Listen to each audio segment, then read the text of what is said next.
And a very good evening, everybody, and welcome to the third Line Jawn postgame show.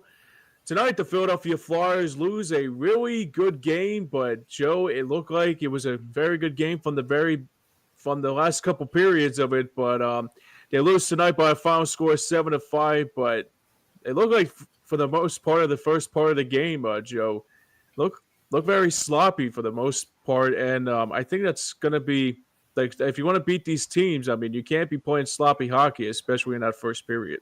Yeah, I completely agree. They were just coming off. We talked about it last post game. They just came off this nice like half bye, and they came out the came out really slow, really Yeah. flat.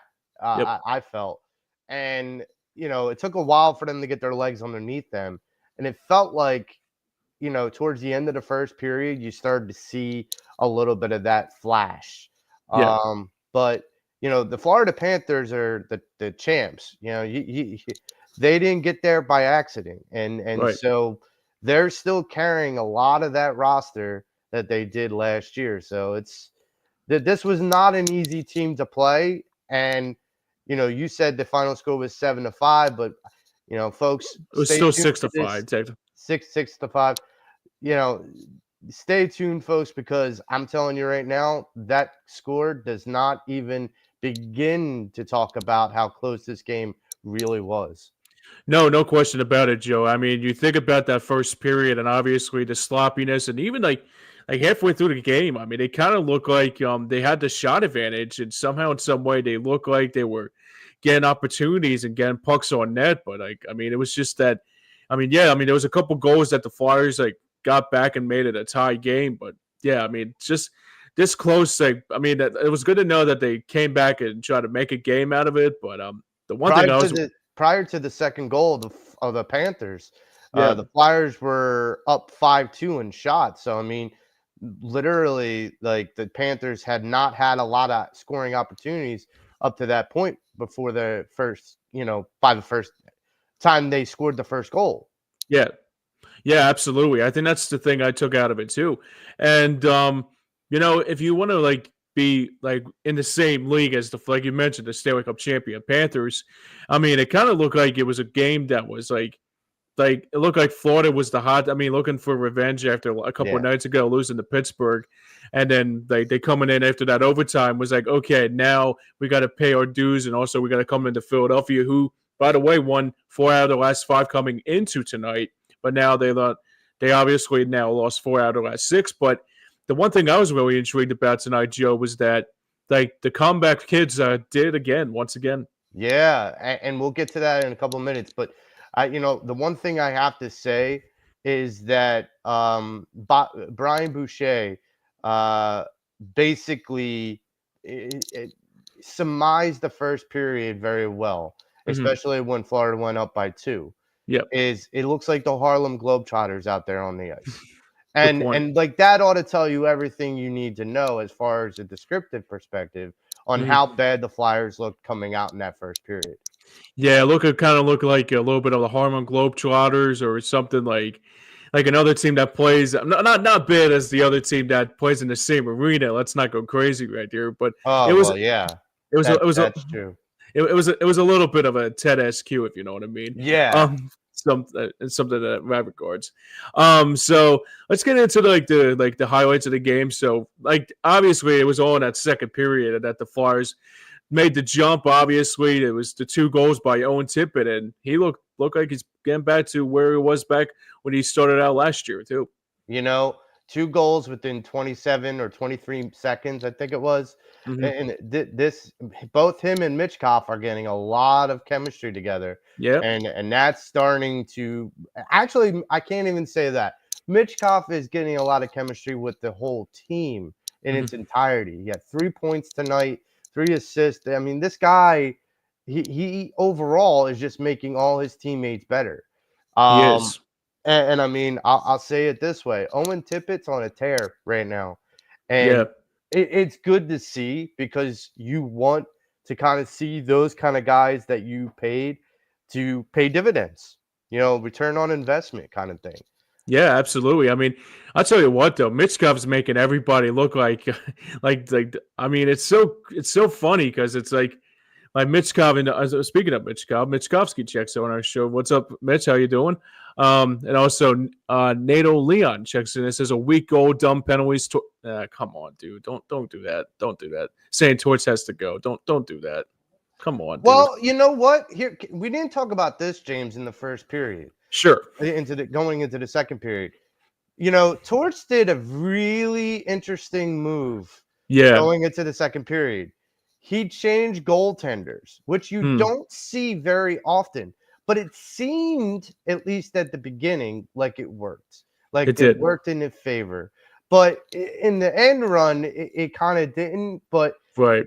like for that second period, it worked for the Flyers being able to crawl back into the game. So here's what I'll say to the people that are Torts, I guess, That's anti torch or something like that.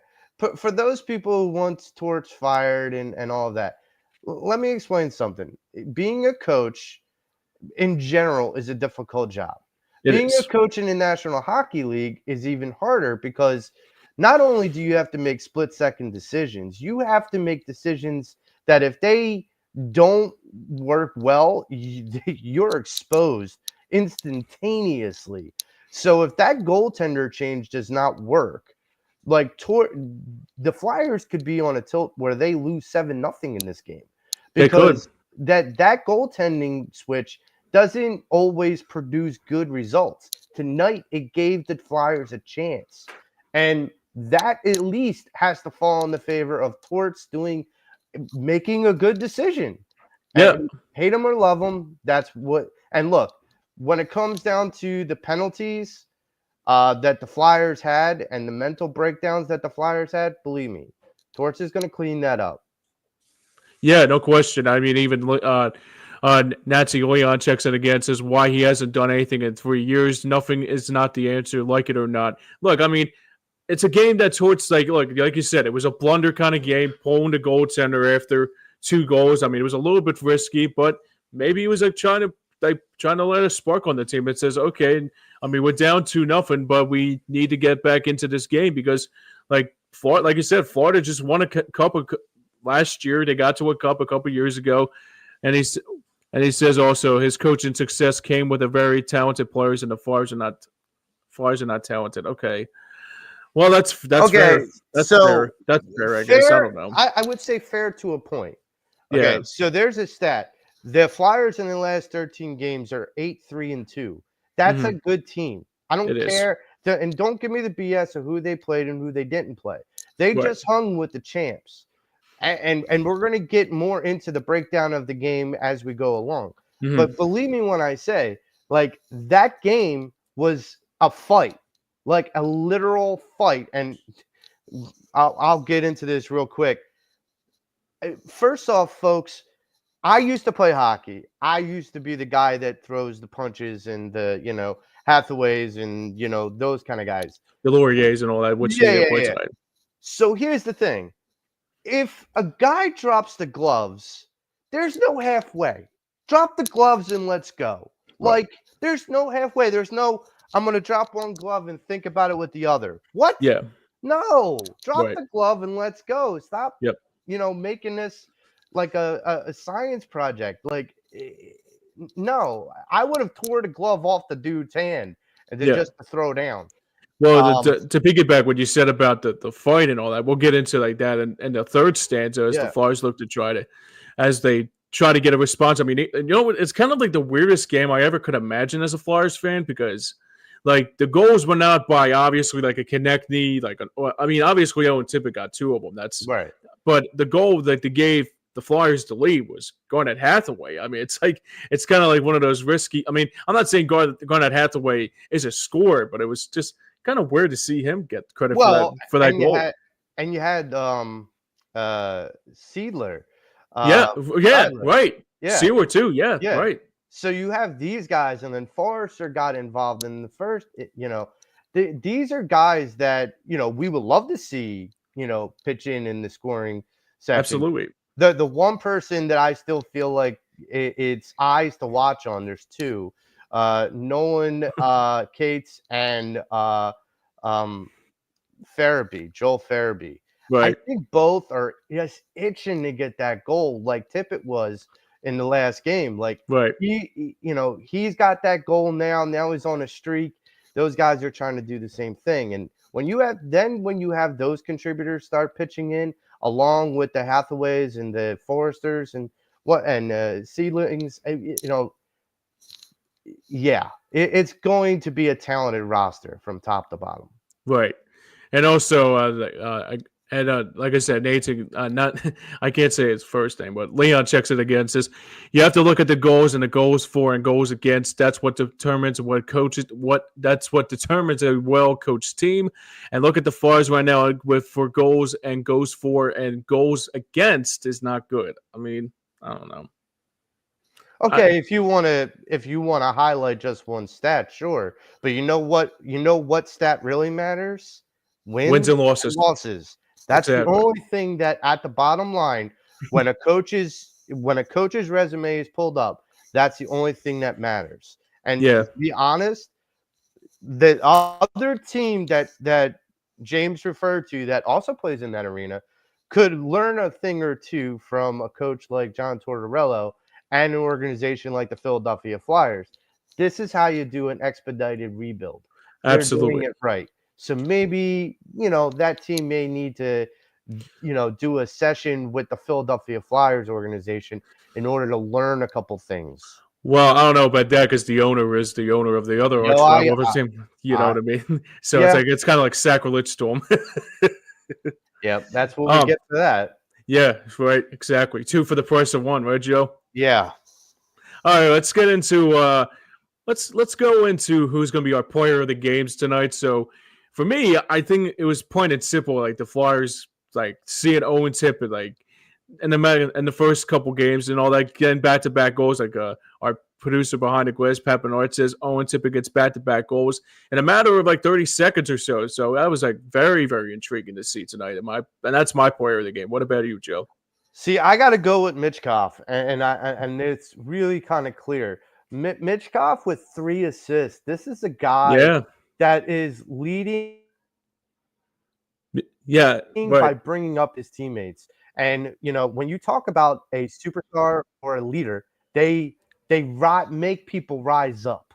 Like they rise other teammates up. And Michkov has been doing that a lot lately. Yes, he really has. I mean, that's the one thing I was really intrigued about with Michkov. It's like every single game you look for, like how. Yeah, that's exactly right. He's red hot. I mean, he's just like 3 assists. I mean, you would think probably down the road he would get like 3 assists, but not in his rookie year. That's just astounding. Well, what I heard on the telecast was that he's the leader with a 5-point lead in the rookie race for points.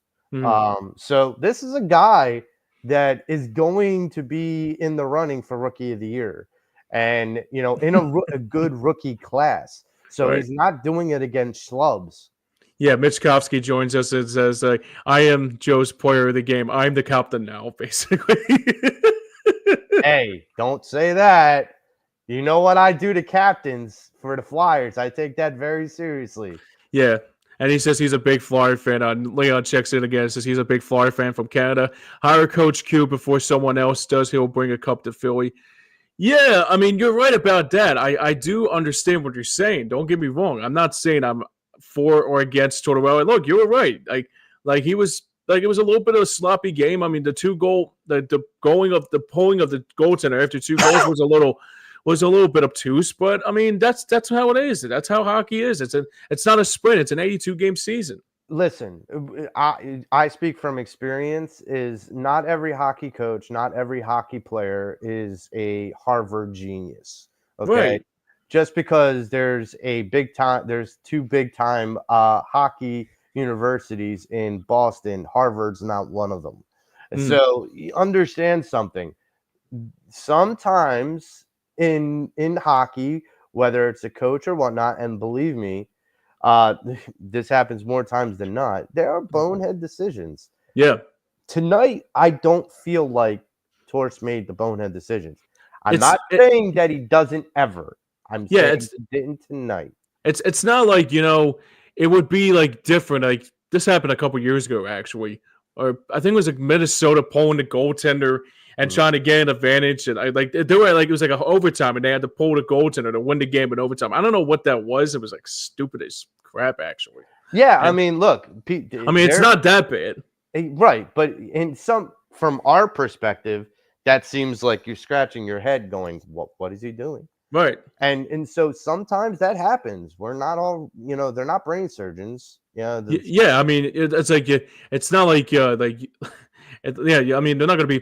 He's not gonna be playing possum the whole time. no, Anyways, the Florida Panthers tonight were 4 for 5 on power play goals tonight. Those led alone by, I believe it was Connor for Hagee. I think it was for Hagee. It was Kachuk got a goal. There was like so many goals. I mean, 4 for 5 is crazy to think. and to understand that the Flyers are in the tops ordinarily, when it comes down to PK, when it comes down to the penalty kill. But the Mhm. problem was you're also going against a top 10 power Yeah, play within Florida. So yeah. that was kind of like which one would give in first, and it clearly was the Flyers penalty kill. Absolutely, and I think that's the thing. That's the thing too, because you think about it, they got so much talent on that team. It's gonna be hard to stop them come playoff time. Like they got Reinhardt, then they got Verhaeghe, then Yeah. Kachuk and Ekblad. It's like, and even like hell, even Sergei Bobrovsky's still making stops here and there. But not seeing him in goal tonight was a little bit bittersweet. But not seeing, Oh, you but mean that guy? the That one guy? that got away, yeah, Yeah, yeah, that exactly. Yeah. Yeah, but yeah, 4 for 5 on power play goals tonight for the Panthers. Yeah, that's a little bit that's a little bit risky for the Flyers. Obviously, you got to get more better opportunities when the time calls for it. So yeah, that has to be something to be addressed, especially in the next game when they go to Boston and they take on the Bruins, as they are red hot right now after getting rid of Jim Montgomery too. yeah. And I mean, look, when you come down to it, this game got mucked up a lot by both teams creating really dumb penalties. Yes, And, the Flyers have to clean it up because they have to be better. Um, definitely. Especially with, the way that this team needs to grow, they need to be disciplined. And sometimes I get it. I've heard this plenty of times. Discipline comes with time, Hmm. but these kids need to grow up a lot quicker than what they are right now if they plan on doing what they want to do and get to the playoffs and be a threat in the playoffs. Look, I am still a firm believer, despite of the loss tonight. I'm Hmm. still a firm believer that this Flyers team is much better than they have been the last 2 or 3 years. Oh yeah, yeah, definitely, Joe. I mean, and that's what Leon says too. Mitchkov's going to be a superstar. Yeah, he's going to be real. I think he already is becoming a superstar. I think Yeah. it's just like he's already like at the peak of his career, and I mean, it's amazing how much of a rookie can be like that good early on. But there's one thing I wanted to ask you tonight, Joe, and I think this is probably a good thing to remind ourselves into the next game. The power play, right? I mean, the power play looks like it's there. You got the players in the power play. You got everything you need to know. But somehow, in some way, I mean, even I saw the stat that Bill Metzler put up early on tonight in my pregame that the Flyers were 8 for 31 on the power play, and also that two of them that are getting the advantages are Travis Konecny and Mitchkov, who both like have the same basically they're like evenly matched on the power play. So how does that go into the next game trying to against the Boston Bruins team that has like a Pasternak and even players like that to keep everything at arm's length? I mean, this is going to be this is going to be another big challenge for them on Saturday. No question about it, Joe. Yeah, I think with their power play, one of the things that I think they struggle with is kind of implementing a kind of like a roller. Hmm. What that basically means is that the rotation of the forecheckers and the rotation of the defenders on the back end, Hmm. pinching the corners and rotating the forecheckers. That way you keep the puck right where it needs to be in that offensive zone, because if you put enough pressure for a minute and a half or 45 seconds on the opposing team's defense, they're going to wear, especially if you're just playing pinball with the puck and making clean shots. That is another thing. It's Yes. that in the power play, they have to start to make these clean shots.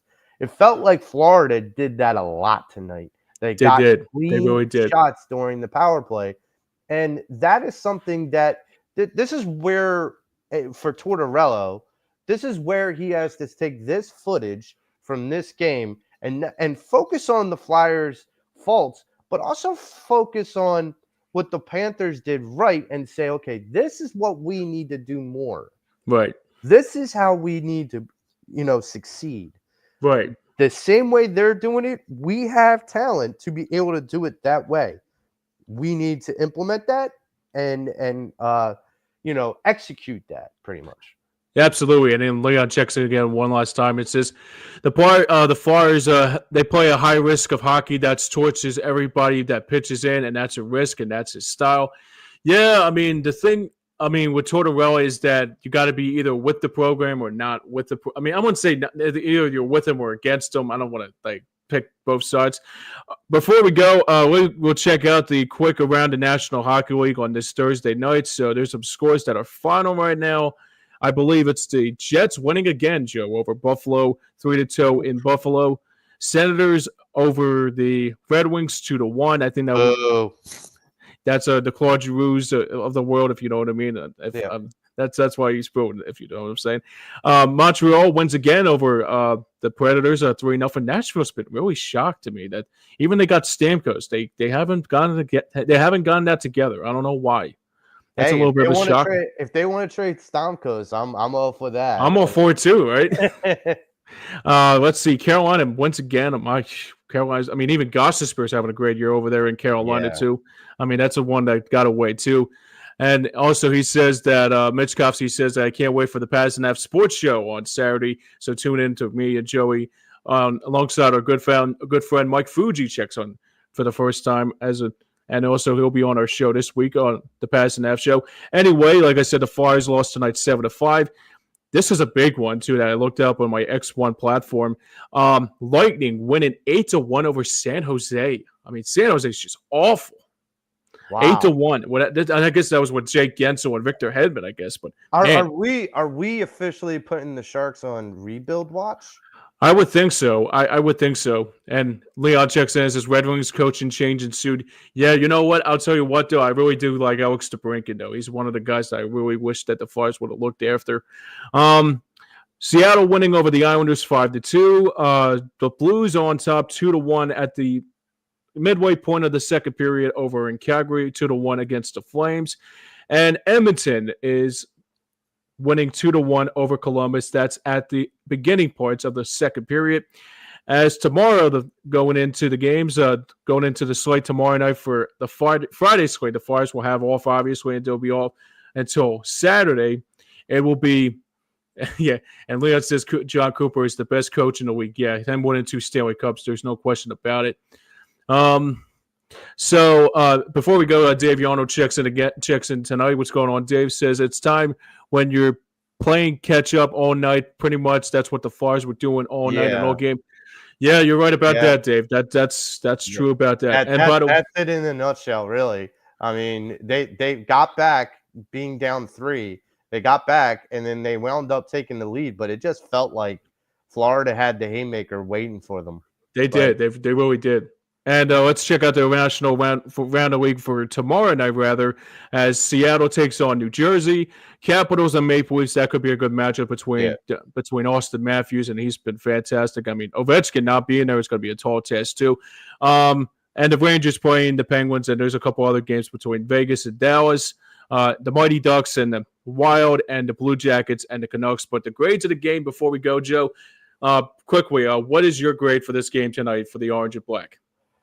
Well, I'm gonna give him a B-. I'm gonna grade him a bit harshly tonight, only because I don't like stupid penalties, and I think when you lack discipline and you create those stupid penalties, you're almost shooting yourself in the foot.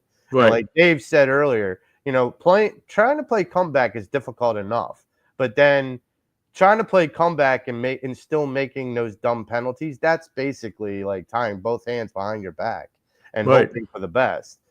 So yeah, I give the Flyers B- tonight.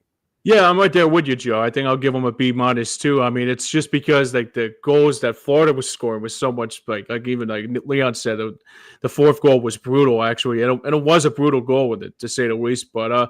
But the Flyers, like I said, lose tonight in regulation 7-5. I wish we could have gone into overtime and get an overtime point out of it. That would be even more bittersweet if they didn't get the result. But regulation win, never regulation regulation losses in the Flyers never come easy sometimes with Joe. But anyways, that is a wrap for our show here tonight, Joe. Thanks again for joining me tonight, man. I really do appreciate it. We did a whole full 25 hours, 25 minutes or so, and it flew by at the seat of our pants. But we can do this for 25 hours if we ever could, if there ever was a 25. You got to you got to excuse James. He's been up for 25 hours. Yeah, I got junk sleep ahead of me. I'm on no sleep.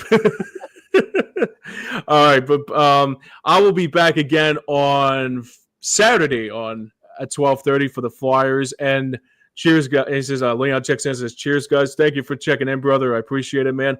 Like I said, I'll be back again on Saturday when the Flyers take on the Bruins, and also another game on Sunday right after the Eagles game when the Flyers take on the Utah Hockey Club. And before we go, the Lions look like they're trailing it right now to the Green Bay Packers, so I'm going to probably watch the end of that game.